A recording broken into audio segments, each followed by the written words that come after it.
Video එකේදී කියලා දෙන්න හදන්නේ මේ output operator එක පාවිච්චි කරලා මෙන්න මේ professor කියන වචනයයි Khan කියන වචනයයි එකට එකතු කරන්නේ කොහොමද කියලා. හරි එහෙනම් වීඩියෝ එකට යමු. මම මේක desktop එකේ හදාගෙන තියෙන test කියන folder එක open කරගන්නවා.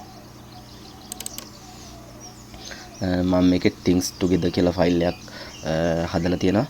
ඒකත් open කරගන්නවා. ඒකේ code එක type කරනවා.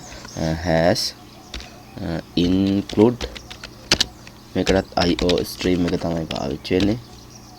ඊට පස්සේ main function එක int main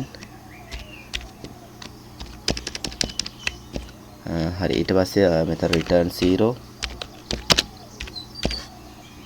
හරි අවශ්‍ය කෝඩ් එක තමයි standard namespace එකේ තියෙන cout කියන object එක පාවිච්චි කරනවා. ඊට පස්සේ අපි output operator එක පාවිච්චි කරලා මේ double quotation එක ඇතුලේ පළවෙනි වචනේ ගහනවා. prop ඊට පස්සේ තිතක් තියලා ඊට පස්සේ double quotation එක වහලා ඊට පස්සේ මේ එකතු කරන්න ඕන මේ වචනයට දෙවෙනි වචන එකතු කරන්න ඕන. එහෙනම් එකතු කරන්න තියෙන operator එකක් විදිහටත් මෙන්න මේක පාවිච්චි කරන්න පුළුවන්. ඔන්න එහෙනම් මෙන්න මේක තමයි ඔන්න වචන දෙක එකතු කරන්න තියෙන operator එක. මෙන්න මෙතන දැන් type කරලා හරි ඊට පස්සේ දෙවෙනි වචනේ විදිහට මම දානවා ඕන එහෙනම් Khan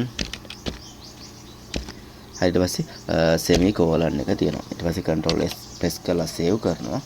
ඊට පස්සේ දැන් මේක run කරන්න හදන්නේ. මොන්න එහෙනම් cmd එකට යනවා.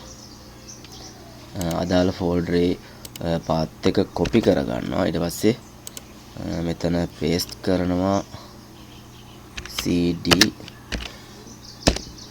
හරි එහෙනම් ඔන්න දැන් folder එක ගිහිල්ලා ඉන්නේ compile කිරීමට අදාළ code එක g++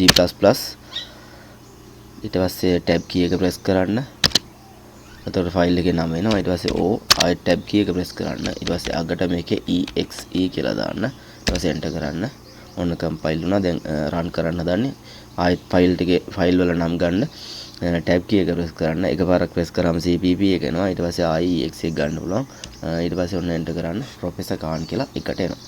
එහෙනම් මෙන්න මේ code එක හරහා මෙන්න මේ code එකේ තියෙන මෙන්න මේ output operator එකේ මේ එකතු වීමකුත් සිද්ධ වෙනවා.